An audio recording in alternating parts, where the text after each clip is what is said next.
Hello everyone, welcome to my YouTube channel. In the previous part, we saw till the Buddhist thoughts. Now in this part, we will begin with the other new currents. If you haven't watched the previous video, then please go and watch that video for a detailed understanding of this part. Along with the Jain and Buddhist religion, among the other spiritual currents, Bhakti Marg could be included. दूसरे spiritual currents के साथ हम भक्ति मार्ग को भी consider कर सकते हैं along with the Jain and Buddhist religion. Smriti age के वक्त sects have emerged in Hindu religion. Hindu religion में सेक्ट्स जो है वो एमर्ज होने लगे. With the passing of time newer sects subsects too came into existence. Thus, Shaiva and Vaishnav sects became more famous. जैसे जैसे टाइम बीतता गया वैसे और सेक्ट्स आने लगे और वैष्णव और शिवा दो सेक्ट्स बन गए हिंदू रिलीजन के. सेक्ट्स का मतलब है दो डिविजन्स बन गए उसके. The path adopted in place of the yagnas and rituals of Vedic religion is known as Bhakti Marg, path of devotion. It took a form of Bhakti Marg by the addition of love with respect towards the element of nature, person or incarnated power. अभी यज्ञ और rituals के बदले हमने भक्ति मार्ग को choose कर लिया और भक्ति मार्ग में लव एंड रिस्पेक्ट जो है towards the nature, person and incarnated power वो होने लगा.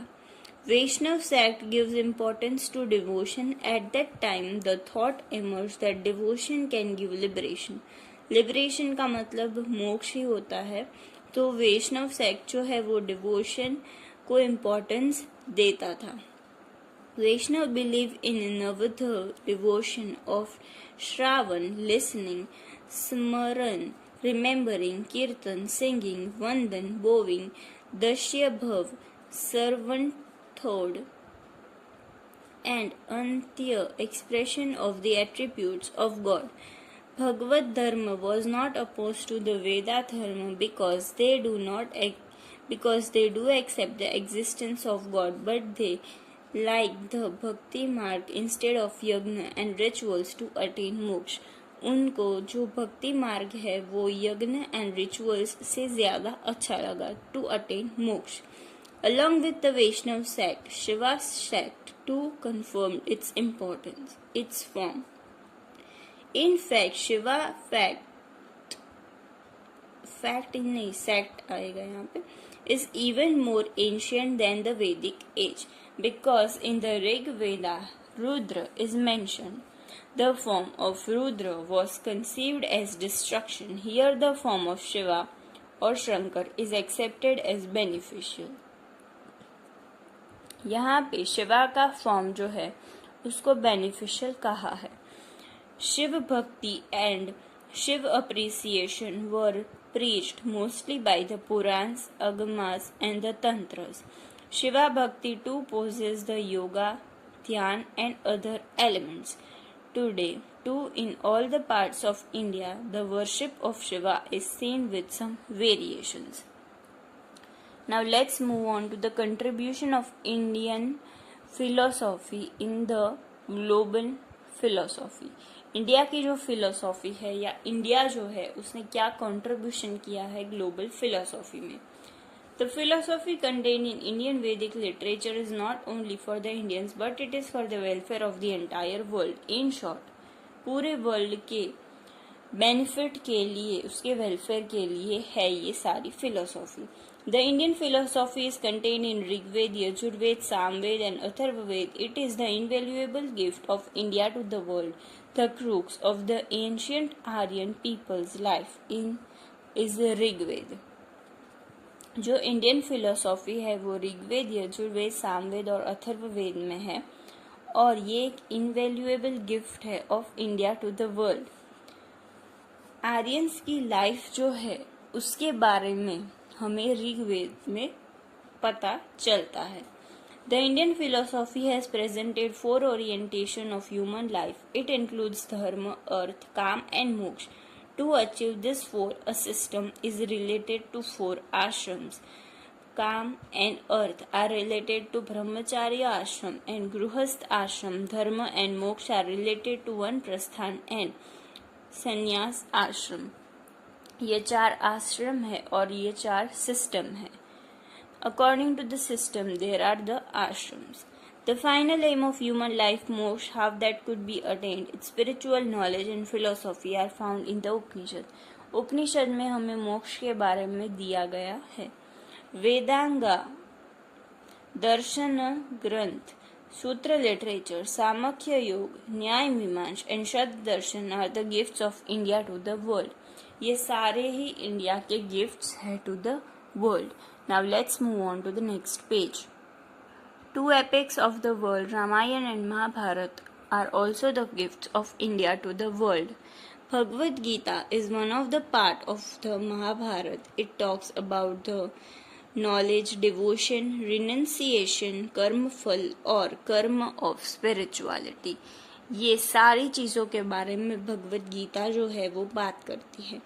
The primacy of karma is found in the shlok written in the Gita, Karmanyevadhikaraste ma phaleshu kadachan. The inspiration of living a practical life is meant for all the human beings. Gita के अंदर ये एक श्लोक है जिसमें कर्म क्या है इसके बारे में बताया गया है. The gift of Ashtanga Yoga of Patanjali is the greatest gift of spirituality to the world. Dash is the greatest gift of spirituality to the world. तो क्या आएगा अष्टांग योगा ऑफ पतंजलि. ये आपको पूछ सकते हैं 1 मार्क में या एमसीक्यू में. Indian philosophy contains spirituality. The Indian tradition upholds different religion and spirituality. Indian tradition अलग अलग religion और spirituality को uphold करता है. The spirituality of Jain religion is found from its principle to get rid of the karmas attached to the soul. Philosophical matters, ashrav, samvar, nirjara, etc. are received as spiritual heritage of the world. Buddhist religion has also shown the path of the ascent of the human life through middle path thought. Desire is the cause of all suffering. Get rid of desire to attain moksha. जो Buddhist लोग हैं, जो Buddhist philosophy है, उसने एक middle path show किया है जिसमें उन्होंने बताया है कि desire is the cause of all the suffering. To get of the desires, after getting rid of the desires we can attain the moksha. If there is no desire, then there is no suffering, is the basic knowledge of philosophy. Such an invaluable heritage has been given to the world by India. Besides this, with truth and the right view, Indian philosophy has given many gifts of profound mysteries to the world. ये सारे ही India के gifts है to the world. Now let's move on to the heritage of Vedic and post-Vedic age and its importance. Contribution in the field of state organization. Like any other ancient countries in the Vedic age, India too believed in the divine origin of the king. However, the kingship system here was oriented towards the ideal of the welfare of the people. यहाँ पे welfare of the people जो है वो उसका main goal था और उसमें जो है वो kingship जो system है वो related थी. During the Vedic times, the anointing ceremony of the king was like democratic. System कैसी थी? Democratic थी. It was necessary for the king to take an oath before exercising his authority. To prevent the king from becoming uncontrollable, there used to be the control of the religion. The representatives from every class was called the Rajkrut, kingmaker. They had the control over the king. जो religion है उसके under king आता था. और क्यों आता था? क्योंकि किंग जो है वो अनकंट्रोलेबल ना हो जाए. हर एक क्लास में से एक इंसान होता था जिसको राजकृत कहते थे और वो किंग को कंट्रोल करता था. His ministers and feudal lords too had control over him. After anointment as a king, it was understood that the kingdom was handed over to him. The kingdom used to be handed over the anointed king by such words as for agriculture, for universal development, for the welfare of the people, for the prosperity of the kingdom, etc. ये सारे ही oath, ये सारे ही वो कसम खाता था और इन सारे वर्ड्स को बोलने के बाद ही वो एज अ किंग जो है वो फिर अपना जो भी रूल है वो एक्सरसाइज करता था. In the post Vedic age the idea of the empire started developing instead of king. जो एम्पायर है उसको खड़ा करना है, ये आइडिया जो है वो बढ़ गया. On consolidation of the kingship, it became autocratic type of government. Autocratic means one king, one rule. ठीक है, एक इंसान बोलेगा वैसा ही होगा. For king, words like samrat and chakravarti were being used. King became free to penalize anyone. In order to stop the king becoming autocrat, he was often reminded about his राज्य धर्म. कभी कभी उसको ऑटोक्रेट ना बनाने के लिए उसको जो है वो अपनी ड्यूटीज क्या है वो उसको याद दिलाने में आती थी. On the expansion of the kingdom for the sake of simplicity of governance it used to be divided in different divisions and officers were appointed for the administration. अलग अलग ऑफिसर्स जो है उसका एडमिनिस्ट्रेशन करते थे. क्योंकि पोस्ट वैदिक period में जो किंगडम है वो बहुत बढ़ चुका था हर एक किंग का, तो वहाँ का एडमिनिस्ट्रेशन एक अलग ऑफिसर करता था और किंग जो है वो सबसे ऊपर रहता था. Such as for the 100 villages, an officer named Shatpati was appointed. Under him there were officers for 10 and 20 villages, and likewise in the villages administration was of the local level. ऐसे धीरे धीरे स्टेप वाइज सब होता रहता था. In the post Vedic age contribution at the social field. Social field में क्या contribution किया है? Vedic society was generous with regard to the profession. Their caste or the varna was not dependent on birth but on the karma and quality. This is in the Vedic age there was varnashram system. अभी वैदिक society जो है वो generous थी to regard to the profession, पर जो post वैदिक society है उसमें पूरा जो वर्ना सिस्टम है वो आ गया था. The 4 classes of society Brahmin, Kshatriya, Vaishya and Shudra were allocated on the basis of the work. It was a social structure as per the work distribution. In the post-Vedic age, this Varna structure became more complex. The complex rituals of the religious performances and the yagna increased the supremacy of the Brahmins. On the other hand, because of the expansion of kingdom, the importance of Kshatriya scaled up. ऐसे हर एक का काम जो है वो divide होने लगा और सबकी अथॉरिटीज जो है वो भी डिवाइड हो गई कि ब्राह्मण सबसे ऊपर, क्षत्रिय उनसे नीचे, वैश्या उनसे भी नीचे और जो शूद्रा है वो उनसे नीचे. ऐसे सब डिवाइड होने लगा. At this time the educational traditions main aim was to make man complete. In the Vedic age, woman was the queen of the family and was the preserver of the kul and had privilege. In short, during this time, woman's respect and woman liberty were values and they were maintained. The status of woman in post-Vedic period was lower compared to the Vedic period.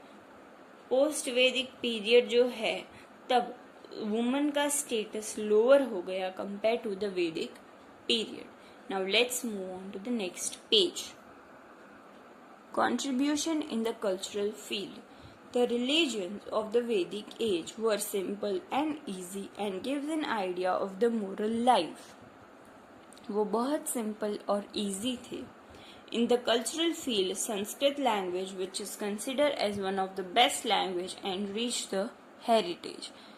जो Sanskrit language है उसने heritage को enrich कर दिया. वैदिक literature is an excellent heritage for the world culture. The literature preserved in the darshan principle, darshana reflection, or the sutra has found place as incomparable in the world literature. In the post-Vedic age, Brahmins made the religion confusing and complex by yagna and religious performance. Post Vedic period जो है उसमें religion confusing हो गया और complex हो गया because of the यज्ञस.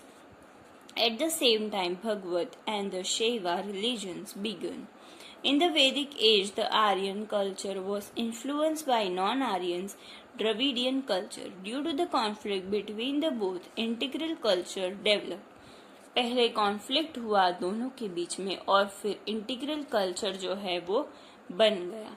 Non-Aryan gods too became the gods of Aryan. Due to the integration of both the people, it became easier for the Indian culture to adopt Greek, Shaka and Hans as and their religion, manners, custom, literature and art. Thus, the formation of Indian culture became the assimilation of tribes and races. The honor for it should be to the fusion of Aryan and non-Aryan culture. The Indian culture's unity in diversity began from this period. बहुत पुराना जो वक्त है यानी कि वैदिक period जो है तब से ये चीज़ आ रही है दैट यूनिटी इन डाइवर्सिटी. दोनों ने एक दूसरे का कल्चर एक्सेप्ट किया. Criticize the spiritual ideologies described in the Upanishad. You will get it from the page number 22 and 23. Give brief account of the ideology of darshana described in Upanishad. जो 6 दर्शनाज हमने देखे उसके बारे में आपको मिल जाएगा. इसमें डिस्क्राइब करना है जैन की आइडियोलॉजी को, वो हमने देखा. Thought of Jain. फिर what is the contribution of India in the global heritage of philosophy, उसके भी अलग अलग पॉइंट्स हमने देखे. Mention the heritage given by Vedic age to the India in the state and social field. Social field and state field हमने आगे देखा. Name the main Upanishad. 11 main Upanishad है, उनके नाम लिखने हैं. Give a brief account of Brahmana volumes, ये भी आपको मिल जाएगा, पहला ही पेज है. सूत्रा लिटरेचर भी मिल जाएगा. Brief about the Buddhist thought, Jain thought के बाद बुद्धिस्ट थॉट है. Give a short information about the Vaisheshika darshan, इसका भी सेपरेट ही है. What is the number of main Upanishad. Main Upanishad है 11 और अगर टोटल उपनिषद हो तो वो 108 है. Name of the Upanishad written in the form of poetry, that is Kena Upanishad. What is Shaddarshan, 6 darshanas. What is the compiler of the Samkhya Darshan? Maharshi Kapil. Who is the inspirer of the Advaita Ved? Shankaracharya. So here we complete our chapter number 4, that is Vedic Religion and Culture part 2. If you like this video, please like, share and subscribe to my channel for more such videos. Till then, take care and goodbye.